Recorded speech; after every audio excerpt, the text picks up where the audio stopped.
اماں فشر انہیں جھیل کے مشرقی رخ کی جانب لیے جا رہی تھی۔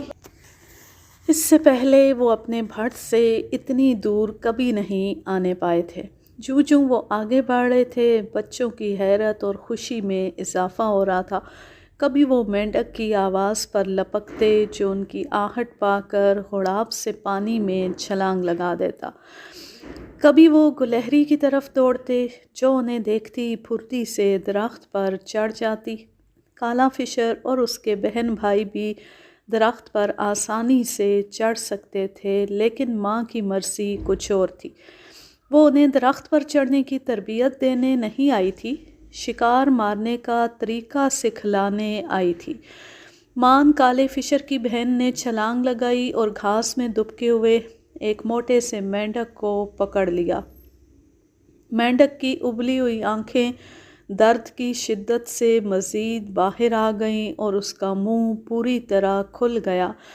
تڑپ کر اس نے آزاد ہونے کی کوشش کی، مگر بجلی کی مانند کالا فشر اچھلا اور اس سے پہلے کہ مینڈک پانی میں جا گرے، اس نے ایک ہی جھٹکے میں مینڈک کے 2 ٹکڑے کر دیے۔ ماں نے تعریفی نظروں سے بیٹے کی طرف دیکھا اور اظہار مسرت یوں کیا کہ آگے بڑھ کر مینڈک کے دونوں ٹکڑوں کو باری باری سونگھا، پھر اپنے تیز پنجوں سے اس کے پیٹ کی آلائش صاف کر کے بچوں کو کھانے کی اجازت دے دی۔ 100 گز آگے چل کر کالے فشر نے ایک اور شکار مارا۔ اس نے بارہا اپنی ماں کو شکار پر لپکتے، جھپٹتے اور بل کھا کر مڑتے دیکھا تھا۔ یہ ایک بد نصیب خرگوش تھا جو فشر خاندان کو اپنے اس قدر قریب آتے دیکھ کر موت کے خوف سے ایک درخت کے پیچھے جا چھپا تھا۔ وہ جانتا تھا خواہ کتنی ہی رفتار سے بھاگے، فشر خاندان میں سے ایک نہ ایک اسے ضرور پکڑ لے گا، لہٰذا اس نے چھپ جانے ہی میں عافیت جانی۔ لیکن کالے فشر کے پنجوں سے عافیت کہاں؟ چلتے چلتے اس نے تھوتنی اٹھا کر فضا میں کچھ سونگھا، پھر رک کر دائیں بائیں تجسس بھری نظروں سے دیکھا۔ اس سے پہلے کئی بار اماں فشر کے مارے ہوئے خرگوش کے گوشت اور لہو سے کام و دہن کو لذت بخش چکا تھا۔ خرگوش کے جسم سے اٹھنے والی بو کا سراغ اس ہوا نے دیا جو مشرق سے مغرب کی طرف چل رہی تھی۔ خرگوش تنے کے ساتھ بالکل بے حس و حرکت چوہے کی مانند دبکا بیٹھا تھا۔ دفتن اس نے اپنے اوپر ایک کالا سایہ لہراتے دیکھا اور اس سے پہلے کہ وہ بھاگنے کے لیے جنبش کرے، اس کی گردن کالے فشر کے جبڑے میں دبی ہوئی تھی۔ آنن فانن دونوں بھائی اور تیسری بہن شکار پر لپکے اور چند لمحوں بعد وہاں نچی ہوئی کھال، ادڑی ہوئی آنتوں اور چبی ہوئی ہڈیوں کے سوا کچھ نہ تھا۔ اماں فشر نے اس شکار میں سے کچھ چکھنا مناسب نہ جانا۔ 3 روز پہلے بھی رات کو اماں فشر اس علاقے میں آئی تھی اور جب وہ جنگل کے اندرونی گھنے اور تاریک حصے کی طرف بڑھ رہی تھی تو اس نے پہلی بار وہاں آدمیوں اور ان کے ساتھ کتوں کو دیکھا تھا۔ آدمیوں کے ہاتھوں میں بندوقیں اور رائفلیں تھیں اور وہ زور زور سے آپس میں باتیں کر کے ہنس رہے تھے۔ اماں فشر کو اکثر ایسے آدمیوں اور کتوں سے سابقہ پڑتا تھا اور وہ خوب جانتی تھی کہ یہ آدمی اور یہ کتے جنگل میں کس مقصد کے لیے آتے ہیں: شکار کھیلنے، جانوروں کو مارنے۔ پھر وہ صنوبر کے ایک درخت کے قریب جا کر لمبی گھاس میں دبک گئی اور جو ہی اسے موقع ملا وہ پھرتی سے درخت پر جا چڑھی اور گھنی شاخوں میں اپنے آپ کو چھپا لیا۔ اب وہ دور دور تک کا منظر آسانی سے دیکھ سکتی تھی۔ اسے جھیل کے پرلے کنارے پر جا بجا آگ کے بڑے بڑے الاؤ روشن ہوتے دکھائی دیے۔ ان میں سے اونچے اونچے نارنجی، سرخ اور نیلے رنگ کے شعلے اٹھ رہے تھے۔ جھیل کے پرسکون پانی میں ان ناچتے شعلوں کا عکس پڑتا تو اماں فشر بڑی دلچسپی اور حیرت سے یہ تماشا دیکھتی۔ پھر اس نے آگ کے پاس کئی خیمے بھی لگے دیکھے۔ ان خیموں کے قریب کئی آدمی اور بہت سے شکاری کتے گھوم رہے تھے۔ اس رات اماں فشر خاصی دیر تک درخت پر بیٹھی رہی اور ادھر بھٹ میں اس کے بچے خود سے کانپتے اور پریشان ہوتے رہے۔ جب شکاری اور ان کے کتے جھیل کے پرلی طرف اپنے کیمپ میں چلے گئے تب اماں فشر درخت سے اتری اور دوڑتی ہوئی اپنے بھٹ کی جانب روانہ ہوئی۔ شکاریوں نے ابھی اس کا بھٹ نہیں دیکھا تھا، لیکن آخر کب تک وہ اور اس کے بچے ان کی نگاہوں سے چھپے رہ سکتے تھے؟ اماں فشر کو اپنے سے زیادہ بچوں کی فکر تھی۔ وہ جلد سے جلد انہیں کسی محفوظ مقام پر پہنچا دینا چاہتی تھی، ایسا مقام جہاں اس کے بچے شکاریوں اور ان کے کتوں سے بچے رہیں اور برف باری کا موسم بھی آسانی سے گزار سکے۔ چنانچہ اگلی رات وہ پھر سے اپنے بھٹ سے نکلی۔ اس مرتبہ اس نے اپنے ساتھ صرف کالے فشر کو لیا۔ باہر آن کر اس نے پتھروں اور گھاس پھوس سے بھٹ کا راستہ اچھی طرح بند کر دیا تاکہ کالے فشر کے ناسمجھ بہن بھائی باہر نہ نکل سکیں۔ اس کے بعد وہ جھیل کی طرف چل پڑی۔ کالے فشر کو کچھ خبر نہ تھی کہ اماں پر کیا بیت رہی ہے۔ وہ سمجھ رہا تھا اماں اسے سیر کرانے کے لیے لے جا رہی ہے۔ یہی سوچ کر کالے فشر نے اچھل پھاند شروع کی، اور جب وہ ادھر ادھر کسی مینڈک، چوہے یا نیولے کی تاک میں ہررا ہررا کر بار بار بھاگنے لگا تو اماں فشر نے اسے بہت دھمکایا، 3-4 تمانچے بھی مارے اور آنکھوں میں آنکھیں ڈال کر سمجھایا کہ زیادہ اتراؤ مت، چپ چاپ چلو ورنہ اور پٹو گے۔ بھٹ سے 2 فرلانگ دور ہی انہیں آدمی دکھائی دے گئے۔ اس بار ان کے ساتھ شکاری کتے نہیں تھے۔ اماں اور کالا فشر دونوں فوراً گھاس میں دبک گئے۔ کالے فشر نے 2 ٹانگوں والے یہ جانور پہلی بار دیکھے تھے۔ وہ پلک جھپکائے بغیر انہیں دیکھتا رہا۔ اس کے ذہن میں عجیب عجیب سوال اور طرح طرح کے خدشے سر اٹھا رہے تھے، لیکن وہ اپنی ماں سے کچھ کہہ نہیں سکتا تھا اور نہ وہ اسے مزید کچھ سمجھا سکتی تھی۔ یہ اور بات ہے کہ فطرت کی اسی آواز نے کالے فشر کے کان میں کہا، ان 2 ٹانگوں والے جانوروں کو اچھی طرح دیکھ لو، انہیں خوب پہچان لو، یہ تمہاری اماں فشر کے اور تمہارے بہن بھائیوں سب کے جانی دشمن ہیں۔ اسی طرح ان کے پالتو کتے بھی تمہاری طاق میں ہیں۔ اگرچہ یہ ہیں تمہاری برادری کے جانور، مگر آدمیوں کی غلامی کا طوق ان کی گردنوں میں پڑ چکا ہے، اس لیے یہ اپنی جنس کے دشمن اور غیر جنس کے جاں نثار دوست ہیں، ان سے ہمیشہ ہوشیار خبردار رہنا۔ اور یوں کالے فشر نے دل میں ہمیشہ ہمیشہ کے واسطے طے کر لیا کہ اسے آدمیوں کو اپنا جانی دشمن سمجھنا ہے۔ یہی سوچ کر جب اس نے اپنی ماں کی طرف دیکھا تو وہاں بھی آنکھوں ہی آنکھوں میں یہی تلقین کی جا رہی تھی۔ واپس بھٹ میں پہنچ کر کالے فشر کو ایک لمحہ بھی چین نہ آیا۔ بار بار انہی آدمیوں کا تصور اس کے ننھے سے دماغ پر حاوی ہو جاتا۔ اپنا اضطراب اور بے چینی دور کرنے کے لیے وہ ماں کی آغوش میں پناہ لینے کی کوشش کرتا، مگر ہر بار دھتکار کر پرے ہٹا دیا جاتا۔ اب وہ دودھ پیتا بچہ تو نہیں رہا تھا جو ماں اسے اپنے ساتھ لپٹا لیتی یا پیار کرتی۔ وہ تو چاہتی تھی کہ بچے الگ ہو جائیں اور اپنی زندگی خود اپنے سہارے بسر کریں۔ اماں فشر کو آدمیوں سے زیادہ ان کے پالتو اور حد درجے وفادار کتوں سے خطرہ تھا۔ یہ نامراد نسل ذرا بھی بو پا لے تو شکاریوں کو گھسیٹ کر بھٹ تک آسانی سے لے جائے۔ کتوں کو دیکھ کر اماں فشر کی آنکھوں میں خون اتر آتا تھا۔ یوں بھی وہ اپنی گزشتہ 10 سال کی زندگی میں کم از کم 15-20 کتوں کو ڈھیر کر چکی تھی۔ کتوں سے خون ریز جنگ کا تصور ہی اماں فشر کے لیے ذہنی خوشی کا باعث بن جاتا تھا۔ وہ ڈھونڈ ڈھونڈ کر ایسی جگہوں پر جاتی جہاں اس کا آمنا سامنا کتوں سے ہو جاتا، اور جب تک وہ ایک آدھ کے خون سے اپنی پیاس نہ بجھا لیتی اسے کسی کل چین نہ آتا۔ لیکن اب وہ محض اپنے کم سن اور ناتجربے کار بچوں کی خاطر کتوں اور ان کے آقاؤں سے لڑائی مول لینا نہیں چاہتی تھی۔ یہی وجہ تھی کہ جھیل کے شمالی ساحل اور وہاں سے جنگل کے اندرونی محفوظ حصے میں پہنچنے کے لیے اماں فشر نے لمبا چکر لگایا۔ وہ لمبی لمبی گھاس، گہری اور خطرناک دلدل اور خاردار جھاڑیوں میں سے گزرتی اور بچوں کو ہزار دشوار طریقوں سے گزارتی ہوئی آگے بڑھ رہی تھی۔ راہ میں کئی ایسے جانور ملے جنہیں وہ آسانی سے شکار کر کے بچوں کے آگے ڈال سکتی تھی، مگر اماں فشر خاصی محتاط تھی۔ وہ جانتی تھی کہ جانوروں سے جنگ ہوگی، شور مچے گا اور آوازیں سن کر شکاری کتے اپنے آقاؤں کی معیت میں دوڑے دوڑے آئیں گے، لہٰذا وہ بچ بچا کر اپنی راہ چل رہی تھی۔ جنگل کے دوسرے بہت سے چار پیروں والے جانور بھی شاید انہی شکاریوں کے خوف سے جھیل کے شمالی ساحل کی جانب محفوظ علاقوں میں پناہ لینے بھاگے چلے جا رہے تھے۔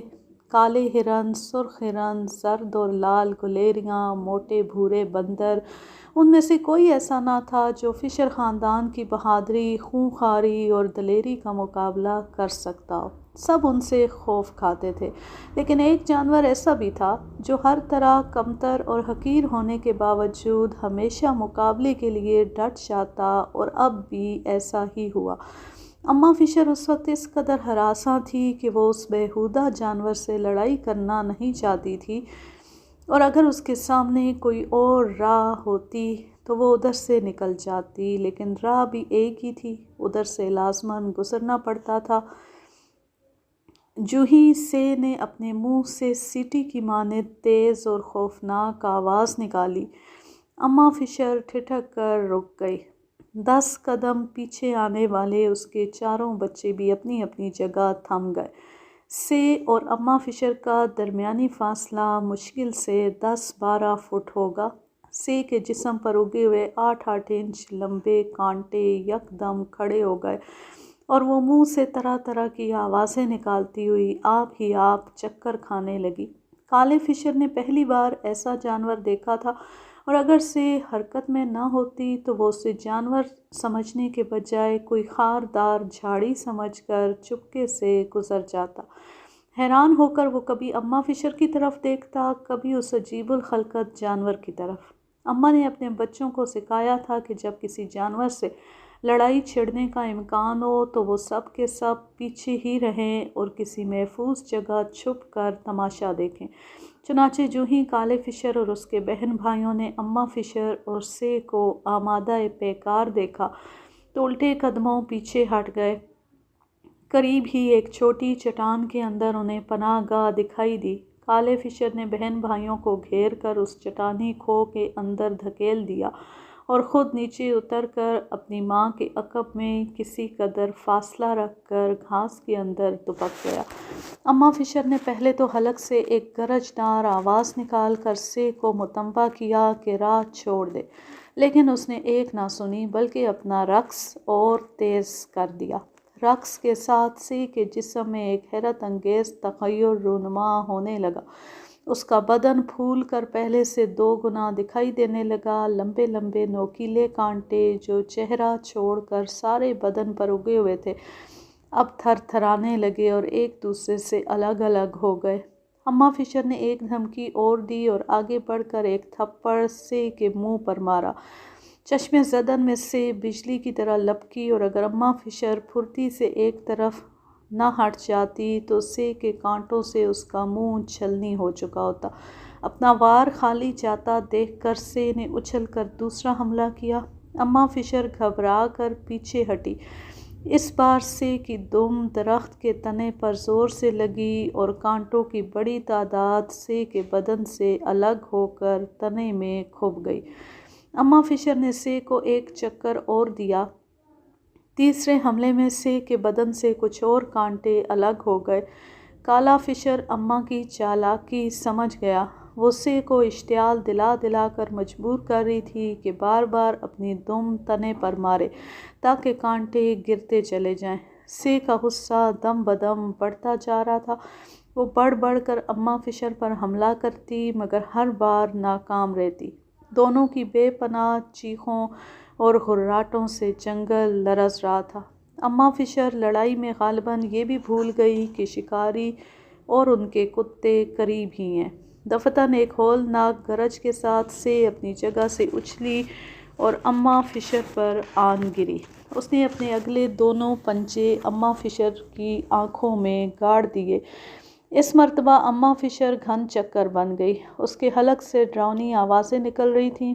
لوٹ پوٹ ہو کر اس نے آنن فانن سے کو اپنے بدن سے دور پھینکا، تاہم کئی کانٹے چبھے، خون ابل پڑا۔ سے کے دور گرتی اماں فشر نے جست کی اور اس کا ٹینٹوا اپنے جبڑے میں دبا کر ایسا جھٹکا دیا کہ گردن الگ ہو گئی۔ سے کا دھڑ چند لمحوں تک کانپتا، تڑپتا اور تھر تھراتا رہا، پھر بے جان ہو گیا۔ سے کے مرتے ہی کالا فشر چھلانگیں لگاتا ہوا اماں کے قریب آ گیا، اور جب اس نے اپنی ماں کا لہو لہان چہرہ دیکھا تو ڈر کر پیچھے ہٹ گیا۔ پھر اس نے مری ہوئی سے کو سونگھا، پنجوں سے اس کا جسم خوب ادھیڑا۔ اس اثناء میں اس کے بہن بھائی بھی اپنی کمین گاہ سے نکل آئے تھے اور ماں کی حالت سے بے پرواہ ہو کر سے کے گوشت کا مزہ چکھ رہے تھے۔ دفتن جنگل کے جنوبی رخ کی طرف سے کتوں کے بھونکنے اور دوڑنے کی آواز آئی۔ اماں فشر نے ہلکی سی ہرراہٹ بلند کی۔ یہ اشارہ تھا کہ دشمن آن پہنچا، فوراً بھاگو۔ چنانچہ کالا فشر اور اس کے بہن بھائی چٹانی کھو میں گھس گئے۔ اماں فشر کو جس بات کا خطرہ تھا وہ اب اپنی بھیانک شکل میں نمودار ہو گیا۔ سب سے پہلے جو کتا اس کے سامنے آیا وہ بلند ڈیل ڈول کا تھا۔ اماں فشر کو خون میں لت پت دیکھ کر وہ فوراً رکا اور دانت نکال کر ہررانے لگا۔ اماں فشر کے جسم کا ایک ایک بال کھڑا ہو گیا۔ چیتے کی مانند اپنے دونوں اگلے پنجوں سے اس نے مٹی اڑائی، دم دبا کر کمر جھکائی اور پوری قوت سے کتے پر جست کی۔ کتا اس اچانک حملے کے لیے تیار نہ تھا۔ اس سے پہلے کہ وہ پیچھے ہٹے اماں فشر نے اسے دبوچ لیا۔ سے خون ریز جنگ کے باوجود اماں فشر میں ابھی اتنی ہمت باقی تھی کہ کتے کی تکہ بوٹی کر سکے۔ اپنی حد تک کتے نے جان بچانے کی بڑی کوشش کی، لیکن ایک بار ٹینٹوا اماں فشر کے جبڑے میں آ جانے کے بعد کتا تو درکنار، شیر اور چیتا بھی جان نہیں بچا سکتا۔ چند لمحوں بعد کتا دم توڑتا دکھائی دیا۔ اس کے حلق اور منہ سے خون کے فوارے جاری تھے۔ اس کے اگلے اور پچھلے دونوں پاؤں بری طرح تھر تھرائے، پھر جسم ٹھنڈا پڑ گیا۔ اماں فشر کی حالت بھی کچھ اچھی نہ تھی۔ اس کے منہ کے دونوں کناروں سے سفید سفید جھاگ بہہ رہا تھا۔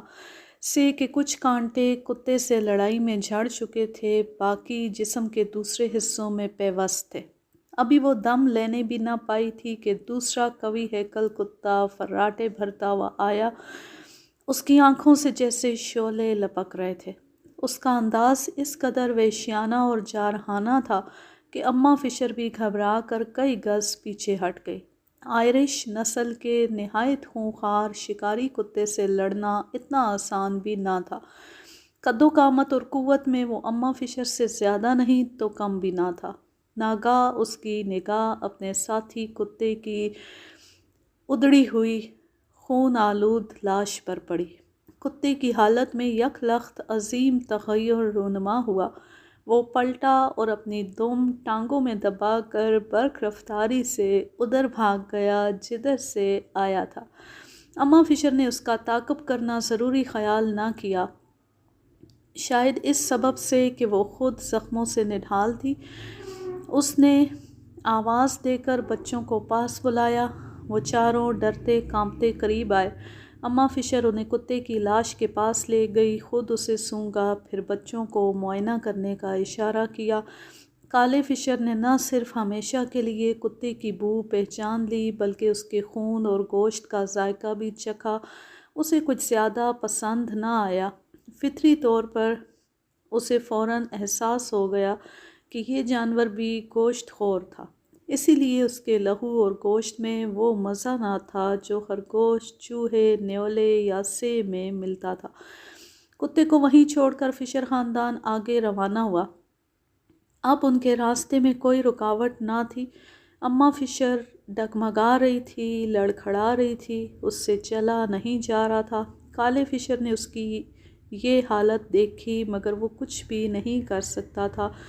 وہ اماں فشر سے ڈرتا تھا اور جانتا تھا کہ اسے روکنا ممکن نہیں۔ پھر ایسا ہوا کہ فائروں کی آواز سے جنگل گونج اٹھا۔ کتوں کی ایک فوج نے یکا یک انہیں گھیر لیا۔ ان کتوں کے پیچھے پیچھے کئی شکاری بھی تھے، ان کے ہاتھوں میں رائفلیں تھیں۔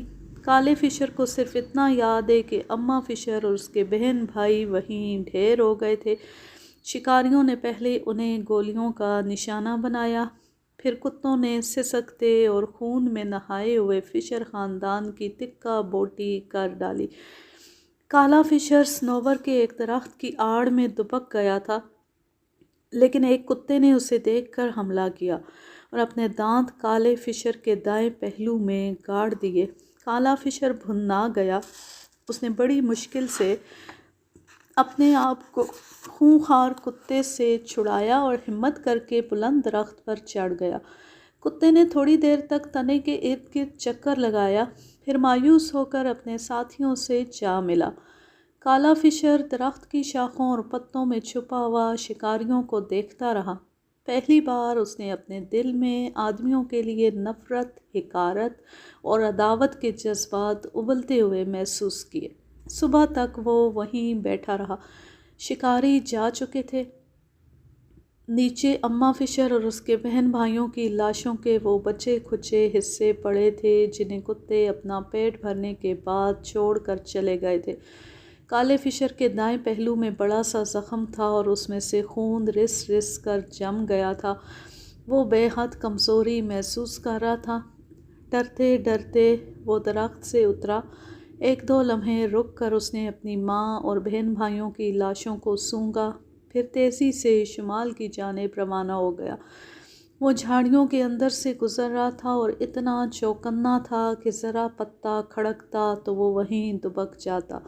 اس طرح اس نے سورج نکلنے تک خاصا فاصلہ طے کر لیا۔ اب وہ جھیل کے شمالی ساحل پر پہنچ چکا تھا۔ یہاں آ کر کالے فشر کی طاقت اور ہمت جواب دے گئی۔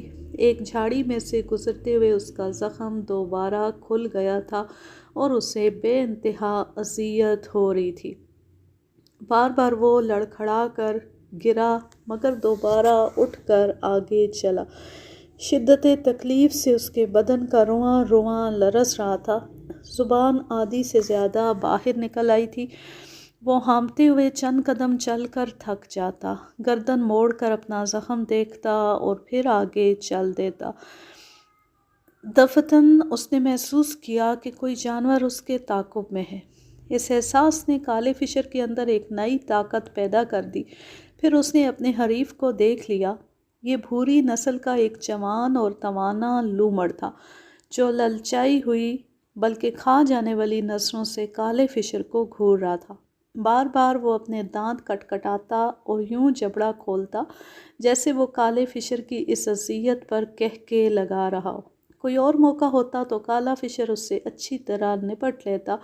یوں بھی اسے اندازہ تھا کہ لومڑ بزدل ہوتا ہے، ہمیشہ عقب سے وار کرتا ہے اور اپنے حریف کو کمزور پا کر شیر ہو جاتا ہے۔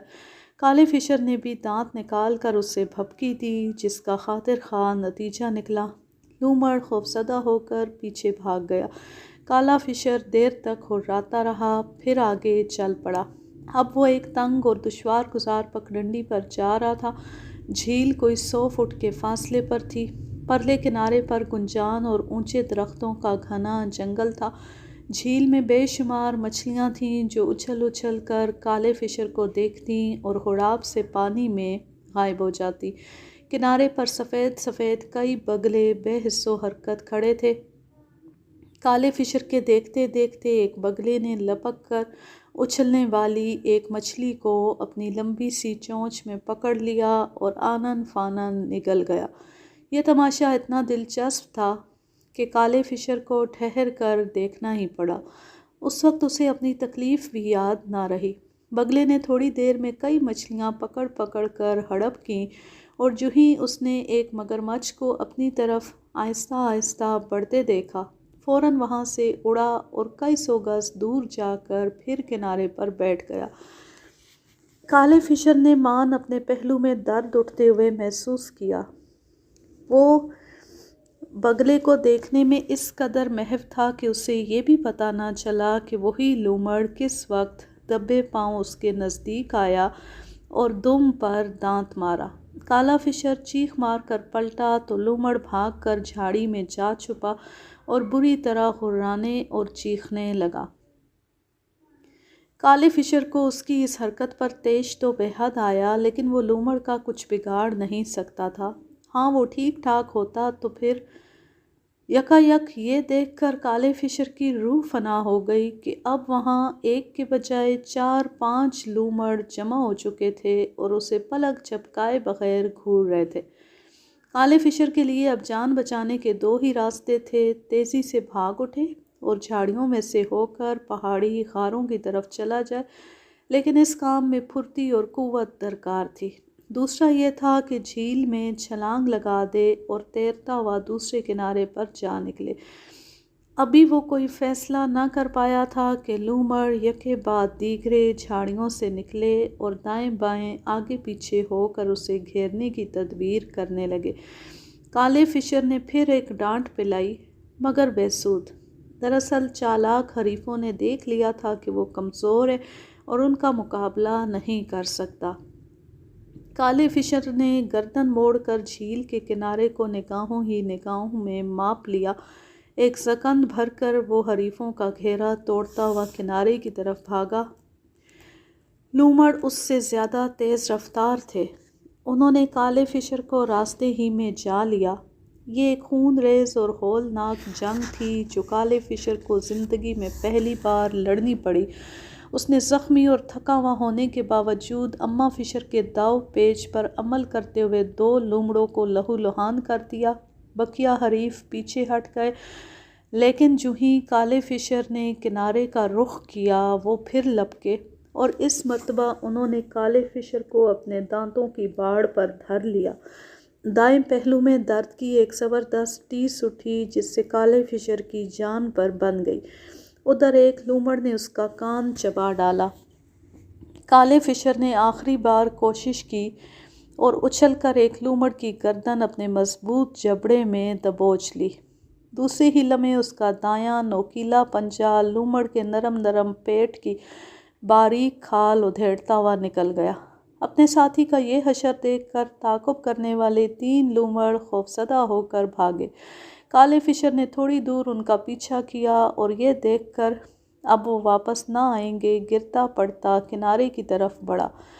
اسے یاد نہیں کہ وہ کس طرح کنارے تک پہنچنے میں کامیاب ہوا۔ جب اس نے یخ بستہ گہرے پانی میں چھلانگ لگائی تو اسے یوں لگا جیسے اس کا بچا کھچا خون جم گیا ہے۔ وہ غوطے کھانے اور ٹانگیں چلانے لگا۔ فطری طور پر وہ تیرنا جانتا تھا، لیکن اسے پانی کے بہاؤ کا کوئی اندازہ تھا نہ تجربہ، بلکہ یوں کہیے کہ جھیل کے پانی میں اترنے کا یہ پہلا موقع تھا۔ بے بسی اور بے چارگی سے کالے فشر نے دائیں بائیں سہارے کی تلاش میں نظریں دوڑائیں۔ پانی بار بار اس کی ناک میں گھس رہا تھا جس سے اسے مزید اذیت پہنچ رہی تھی۔ اس کے ہوش و حواس رفتہ رفتہ جواب دے رہے تھے۔ اس نے اپنے آپ کو لہروں کے بہاؤ پر چھوڑ دیا۔ یکایک اس نے اپنے برابر سے ایک اکھڑے ہوئے درخت کو نکلتے دیکھا۔ نامعلوم درخت کا یہ مضبوط اور موٹا تنا کیوں کر جھیل میں آن کر پڑا تھا۔ کالے فشر نے جسم کی ساری طاقت جمع کر کے اگلے پنجے بڑھائے اور درخت کے تنے میں گاڑ دیے۔ کچھ دور وہ اسی طرح درخت کے ساتھ لگ کر بہتا رہا، پھر ہمت کر کے اس نے جست کی اور تنے پر چڑھ گیا۔ عین اسی لمحے اس نے دیکھا کہ مگرمچھ پانی سے باہر اپنی تھوتنی نکالے اس کا تعاقب کر رہا ہے۔ پھر ایسا ہوا کہ کالے فشر کی آنکھیں خوف، نکاہت اور تکلیف سے خود بخود بند ہو گئیں۔ اس نے موت کو اپنے سر پر منڈلاتے دیکھ لیا تھا۔ آج کے لیے بس اتنا ہی۔ اب میں لیتی ہوں آپ سے اجازت۔ جہاں رہیں خوش رہیں، شاد و آباد رہیں، ہنستے مسکراتے رہیں، اور اس کہانی کا دوسرا اور آخری حصے کے لیے تھوڑا سا انتظار کیجیے۔ اللہ حافظ، اللہ نگہبان۔